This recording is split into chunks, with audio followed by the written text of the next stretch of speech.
Bacaan Alkitab hari ini Kejadian pasalnya yang ke-39. Yusuf di rumah Potifar.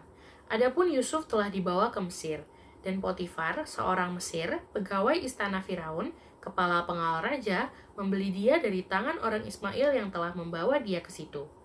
Tetapi Tuhan menyertai Yusuf, sehingga ia menjadi seorang yang selalu berhasil dalam pekerjaannya. Maka tinggallah ia di rumah tuannya orang Mesir itu. Setelah dilihat oleh tuannya bahwa Yusuf disertai Tuhan dan bahwa Tuhan membuat berhasil segala sesuatu yang dikerjakannya, maka Yusuf mendapat kasih tuannya dan ia boleh melayani dia. Kepada Yusuf diberikannya kuasa atas rumahnya dan segala miliknya diserahkannya pada kekuasaan Yusuf. Sejak ia memberikan kuasa dalam rumahnya dan atas segala miliknya kepada Yusuf, Tuhan memberkati rumah orang Mesir itu karena Yusuf. Sehingga berkat Tuhan ada atas segala miliknya, baik yang di rumah maupun yang di ladang. Segala miliknya diserahkannya pada kekuasaan Yusuf, dan dengan bantuan Yusuf ia tidak usah lagi mengatur apa-apapun selain dari makanannya sendiri. Adapun Yusuf itu manis sikapnya dan elok parasnya. Selang beberapa waktu, istri tuannya memandang Yusuf dengan berahi, lalu katanya, "Marilah tidur dengan aku."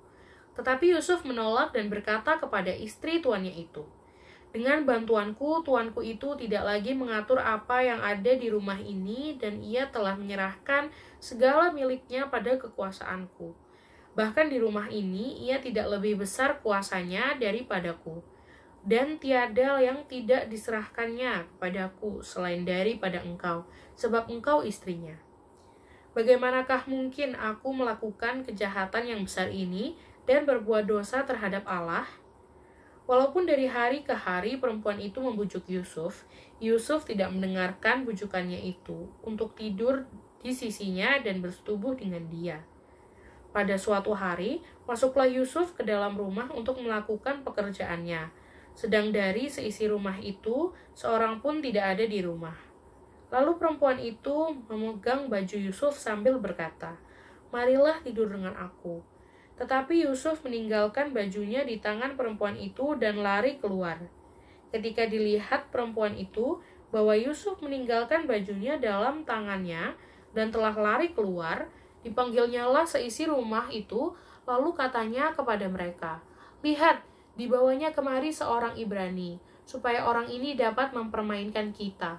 Orang ini mendekati aku untuk tidur dengan aku, tetapi aku berteriak-teriak dengan suara keras. Dan ketika didengarnya bahwa aku berteriak sekeras-kerasnya, ditinggalkannyalah bajunya padaku, lalu ia lari keluar." Juga ditaruhnya baju Yusuf itu di sisinya, sampai tuan rumah pulang. Perkataan itu jugalah yang diceritakan perempuan itu kepada Potifar. Katanya, "Hamba orang Ibrani yang kau bawa kemari itu datang kepadaku untuk mempermainkan aku. Tetapi ketika aku berteriak sekeras-kerasnya, ditinggalkannya bajunya padaku, lalu ia lari keluar." Baru saja didengar oleh tuannya perkataan yang diceritakan istrinya kepadanya, "Begini-begitulah aku diperlakukan oleh hambamu itu," maka bangkitlah amarahnya. Lalu Yusuf ditangkap oleh tuannya dan dimasukkan ke dalam penjara, tempat tahanan-tahanan raja dikurung. Demikianlah Yusuf dipenjarakan di sana.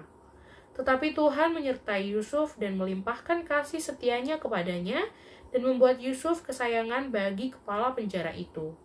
Sebab itu kepala penjara mempercayakan semua tahanan dalam penjara itu kepada Yusuf, dan segala pekerjaan yang harus dilakukannya di situ, dialah yang mengurusnya. Dan kepala penjara tidak mencampuri segala yang dipercayakannya kepada Yusuf, karena Tuhan menyertai dia, dan apa yang dikerjakannya dibuat Tuhan berhasil.